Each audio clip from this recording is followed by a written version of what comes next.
Entramos por el lado de San Martín, carretera panamericana, hay un pueblo que se llama San Martín. Y después esa carretera Suchitoto lo lleva uno a un retén que se llama Las Guaras. Después de Las Guaras sigue Las Bermudas. Pues en ese lugar de Las Bermudas teníamos apenas como 4 meses o 5 meses de haber ingresado al ejército. Ya había pasado nuestro adiestramiento. Ya teníamos 2 meses pues de que comenzamos a operar. Primero comenzamos operando destacados, cuidando los puentes, vea, de ahí de la zona. Después nos mandaron a una operación que fue la primera operación que tuvimos y nos emboscaron allí en las Bermudas. Entonces nosotros ya sabíamos que había una emboscada y nos desplegamos hacia los costados de la carretera. Ahí hay muchos zacate, jaraguá. Y bueno, ellos estaban escondidos también en el zacate jaraguá y ahí nos agarraron. Ahí no tuvimos bajas, más que heridos. Fueron quizás unos 5 o 6, pero sí nos hicieron daño. Y bueno, cuando regresamos al destacamento militar número 5 teníamos aquello, ¿no?, de que había sido nuestro primer enfrentamiento, nuestro primer contacto, y unos tristes, otros riéndonos, y había un cabo de apellido Orantes que empezó a reírse y me señaló a mí. Dice, Cruz, dice, parecía hormiga loca en ese zacatal, y es ahí de donde viene mi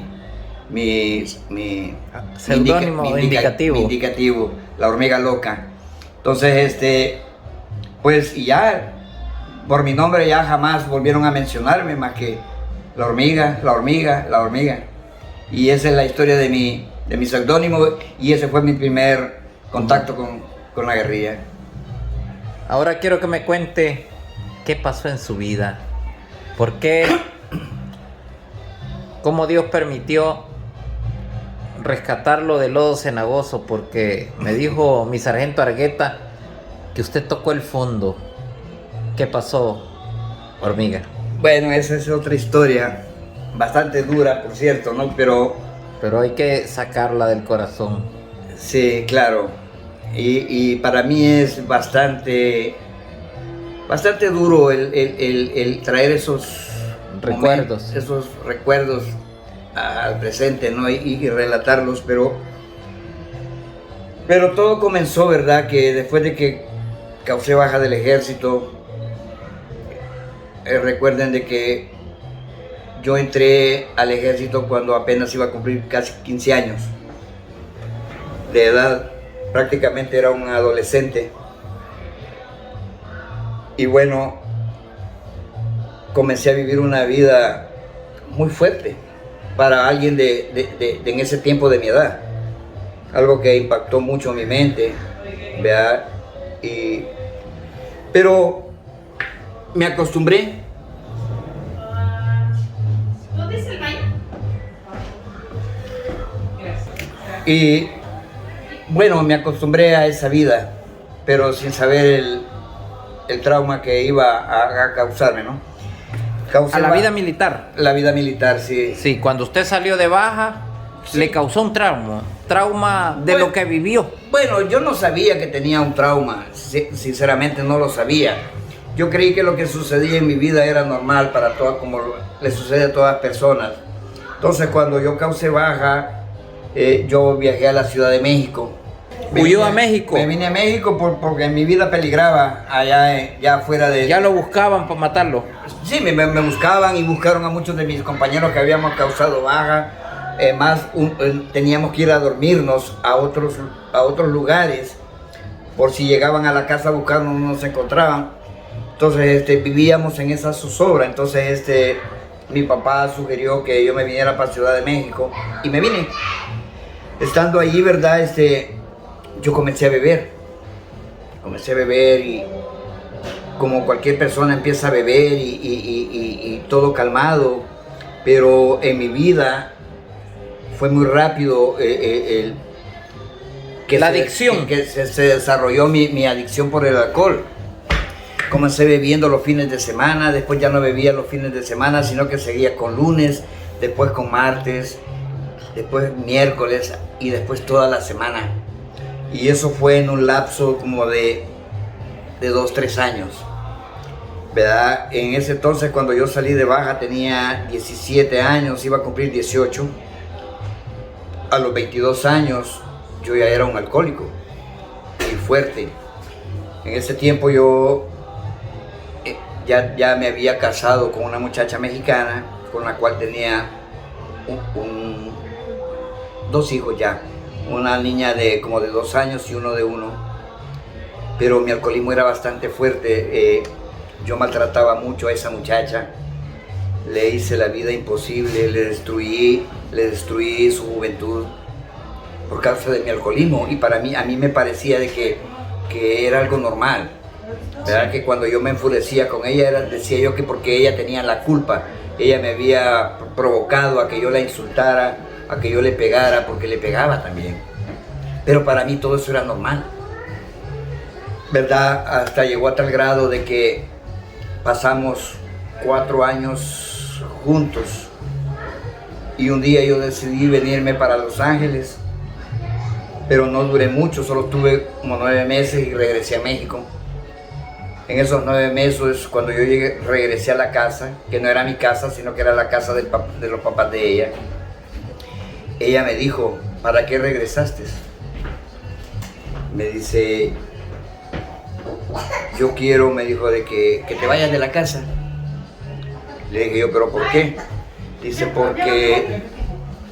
porque ahora que has estado lejos, dice, yo he podido darme cuenta de que estoy mejor sin ti que estando contigo. Dice, he vivido una tranquilidad, dice, que no la había tenido desde antes de casarme. Y no quiso regresar más conmigo, no volvió más conmigo, y aún yo no me daba cuenta de que el problema era yo. No me quería dar cuenta que el problema era yo. Y hasta todo esto yo no sabía por qué era que yo actuaba de esa manera. Era violento, me enfurecía fácilmente, me volví irresponsable, prepotente, siempre defendía mi alcoholismo, decía yo que nadie me comprendía y bueno, y decía un montón de cosas. Al verme solo, busqué la ayuda de un hermano que tenía yo en México en ese entonces y también él me dijo que me tenía que ir de la casa, que porque no me aguantaban. Entonces ahí fue donde dije yo, ¿qué hago? Y tomé la decisión nueva, porque El Salvador no quería volver por el peligro. En ese tiempo todavía había conflicto, en el año 90, 91, algo así. Entonces tomé la decisión de venirme para acá nuevamente. Llegué a Houston. En Houston no tenía dónde vivir ni nadie que me recibiera, pero llegué ahí. Empecé a juntarme con los que viven en la calle. Los homeless. Sí, y porque en esa ocasión que yo llegué había caído una helada en Texas y estaban tapadas las tuberías de las casas y todo el mundo estaba mal. Y hay una casa que se llama Juan Diego, donde le dan posada a los inmigrantes, pues no pude entrar por lo mismo, que todo estaba tapado, no estaban recibiendo a nadie. Y me empecé a quedar con los borrachos. Me dijeron que me iban a llevar a un lugar donde ellos dormían y ahí llegué. Y empecé a descubrir otro mundo. El mundo de la calle. El mundo de la calle. Anteriormente no conocía yo la calle porque todavía tenía donde vivir, pero esta vez que regresé a Estados Unidos, pues empecé a conocer la calle. Y al parecer me gustó. Y comencé a beber, viví un año ahí. Después me conecté con un primo que tenía en Nueva York y me fui para allá. Solo duré en casa de él como 2 meses y me volvieron a decir que me fuera de esa casa porque mucho bebía y armaba pleitos con los vecinos y bueno, varias veces por peleonero me golpearon los morenos porque yo los provocaba, los insultaba. Y bueno, y mi alcoholismo cada día crecía más allí en Nueva York fue donde por primera vez hice contacto yo con las drogas. Empecé a fumar crack. Después conocí a un amigo puertorriqueño que me inició en la heroína. Me inyecté muchas veces. Recuerdo que la última vez que me inyecté heroína fui a parar al hospital, a donde encierran a los enfermos mentales. Me les escapé y volví a las calles otra vez, a lo mismo, Desde 1992 hasta el 2004 estuve viviendo yo en las calles ahí en Nueva York, en Long Island. Y una noche, después de pasar tantas cosas, durmiendo entre cartones, en la montaña, y donde cayera la noche, con los demás alcohólicos y drogadictos, pues pasaron esos años. Y un día que yo quería dejar de beber, unos hermanos cristianos me abordaron y me dijeron: ¿a usted no le gustaría dejar de beber? Y le digo yo: claro que me encantaría. Yo andaba pidiendo una moneda para seguir bebiendo, ¿no? Bien recuerdo esa noche, era 24 de diciembre, como a las 9 de la noche. Y me dijo: nosotros le podemos ayudar. Bueno, no nosotros, me dijo, sino el Señor Jesús, por medio de nosotros.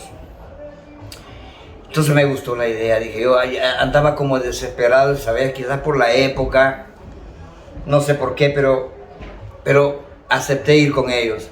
Recuerdo que me llevaron a su casa, me dieron donde que me bañara, me cambiaron la ropa y empecé, y en la noche... ¿Oraron por usted? Sí, oraron por mí, cené ahí con ellos. Y recuerdo que esa noche me dijeron, dice, puede quedarse aquí.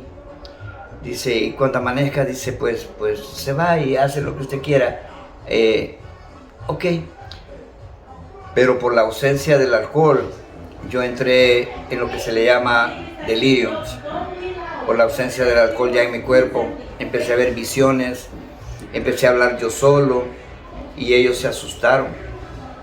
Porque cualquiera se hubiera asustado al ver a alguien hablando solo y platicando con nadie. Podrían haberse imaginado que quizás yo podía hacerles algún daño. Ellos tenían 2 niños chiquitos en ese entonces. Y con engaños me dijeron de que tenía que irme, que porque el súper había escuchado ruidos y que había dicho de que yo tenía que irme. Y yo no puse resistencia, me fui. Al siguiente día ellos me fueron a buscar y me encontraron, sabían dónde encontrarme, ¿no?